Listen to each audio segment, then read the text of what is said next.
ကျွန်တော်တို့တွေ AI အကြောင်းကိုပိုးတော်လာလားဒါမှမဟုတ်ကျွန်တော်တို့ရဲ့စဉ်းစားနိုင်စွမ်းတွေကတဖြည်းဖြည်းနဲ့ပျောက်ဆုံးသွားပြီလား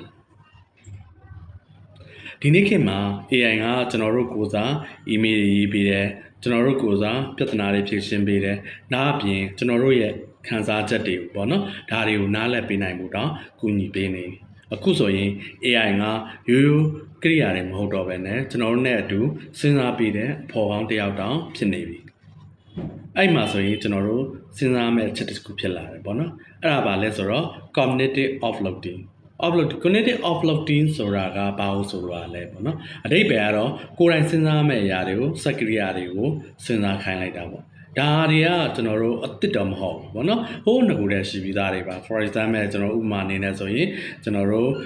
calculator တွေပေါ့နော်ကျွန်တော်အလီမရပါလား calculator မှာပေါက်လိုက်တယ်ပေါ့နော်ဒါမျိုးတွေပေါ့ကျွန်တော်တို့ကမစဉ်းစားတော့ဘူးဗျာ16လေးဒီဘယ်လောက်လဲမစဉ်းစားတော့16 multiply 4ဆို equal ဘယ်လောက်ဆိုပြီးတော့ကျွန်တော်တို့အဖြေတန်းပြီးတော့ထုတ်ကြတယ်ဒါက calculator တွေနေရာမသိရင် GPS တွေမှာရှာတယ်ဒါမျိုးတွေလုပ်ခဲ့ကြတာရှင်းပေါ့ဒါပေမဲ့ AI ကအဲ့ထက်ပို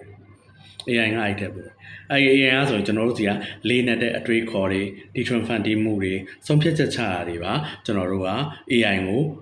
လွတ်အပ်ပေးနေကြတယ်ဗောနော် AI ကိုအားကိုးနေကြရဖြစ်တယ်ဗောနော်ဒီမှာဆိုရင်ကျွန်တော်တို့ကဘာဖြစ်လာလဲဆိုတော့အနေတစ်ခုရှိလာတယ်ဗောနော်ကျွန်တော်တို့က AI ပေါ်မှာမိကိုလေးကျွန်တော်တို့ရဲ့စဉ်းစားနိုင်တဲ့လေ့ကျင့်မှုပေါ့နော်ဒါတွေကနဲလာလေးဖြစ်တယ်ပေါ့နော်ဒါတွေကိုလေးလာသူ့ဒေနာတွေရအဲ့ဒါကိုဘာလို့ခေါ်လဲဆိုတော့ cognitive surrender ပေါ့နော်ဉာဏ်ရည်ပိုင်းဆိုင်ရာအရှုံးပေးခြင်းပေါ့ဆိုတော့ကျွန်တော်တို့က AI ကိုဗာမေးခွန်းမှာပြန်မထုတ်တော့ဘဲနဲ့ AI ထွက်သမျှအကုန်လုံးကိုလက်ခံလိုက်တာဖြစ်တယ်ပေါ့နော်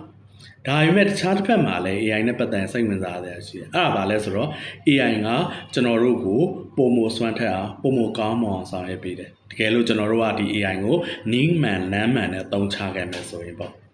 ကြောင့်မို့ကျွန်တော်တို့ရဲ့စဉ်းစားတွေးခေါ်မှုတွေနေရာမှာ AI ကိုအစားမထိုးပြဖို့လိုပါတယ်အဲ့ကြတော့ဒီပြဿနာတွေကိုကျွန်တော်ဘယ်လိုဖြေရှင်းမလဲပေါ့နော်ဖြေရှင်းမလဲဆိုတော့ကျွန်တော်တို့ AI ကိုတစ်ခုခိုင်းပြီဆိုရင်ကျွန်တော်တို့ကမေးခွန်း၃ခုမေးဖို့လိုပါတယ်နံပါတ်1ကဒီအဖြေကမှန်လားပေါ့နော်နောက်ထပ်ကျွန်တော်တို့ဘာတွေထပ်ဖြည့်ပိုကောင်းမလဲ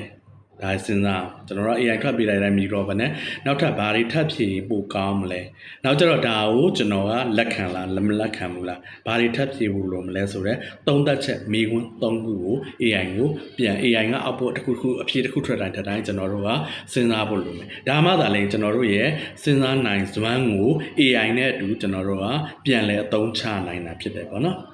ဟုတ်ပြီအနည်းချုပ်အနေနဲ့ပြောရမယ်ဆိုရင်တော့ AI ကကျွန်တော်တို့ရဲ့